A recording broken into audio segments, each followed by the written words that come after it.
On July 20, 2012, the tranquil town of Aurora, Colorado, was thrust into the heart of a horrifying true crime event that would forever be etched into the nation's memory.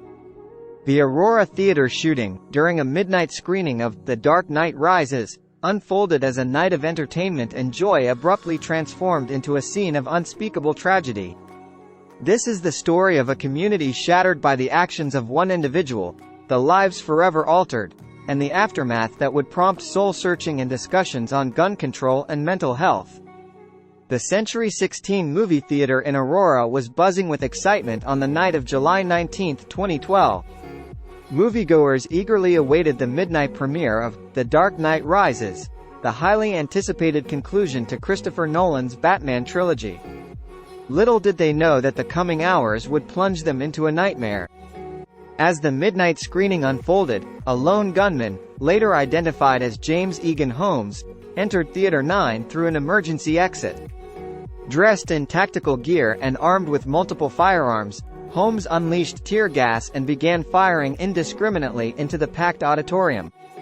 Pandemonium erupted as the audience, initially unsure if the disturbance was part of the movie experience, quickly realized the gravity of the situation.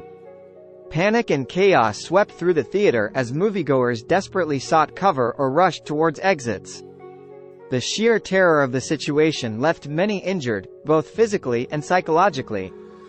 Within minutes, law enforcement and emergency services were on the scene, responding to the chaotic aftermath of the shooting. The injured were rushed to nearby hospitals, and the grim reality of the situation began to unfold. The magnitude of the tragedy, with 12 people killed and 70 others injured, made the Aurora Theatre Shooting one of the deadliest mass shootings in United States history. As investigators pieced together the events of that fateful night, the identity of the perpetrator became clear.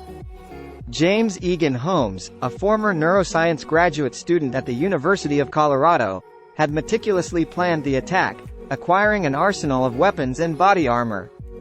His motivations remained elusive, and the sheer randomness of the attack left many searching for answers.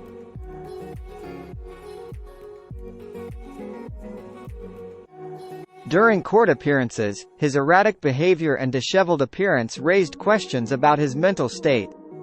The legal process would ultimately reveal a complex web of mental health issues and a history of psychiatric treatment. James Holmes' defense team pursued an insanity plea, arguing that he was not mentally fit to stand trial.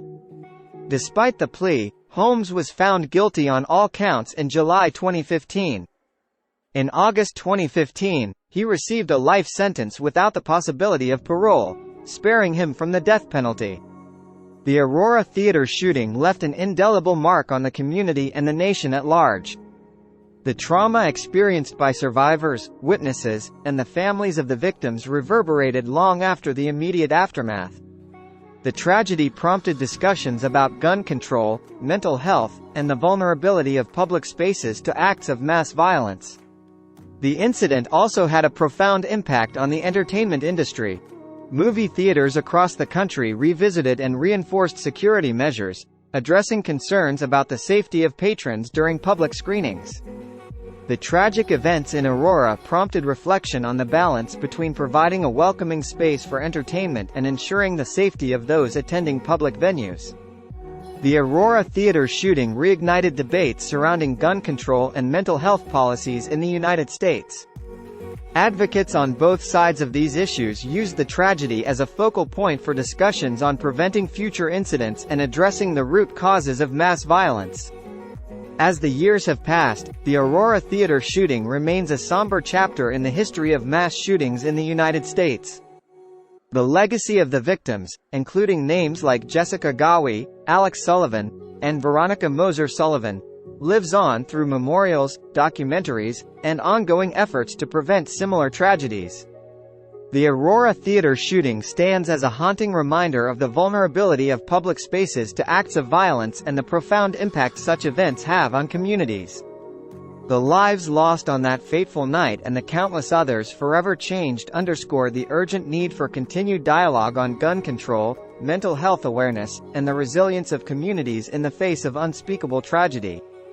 As the nation reflects on the Aurora Theatre shooting, it serves as a somber catalyst for ongoing efforts to create safer environments and prevent the recurrence of such devastating events in the future.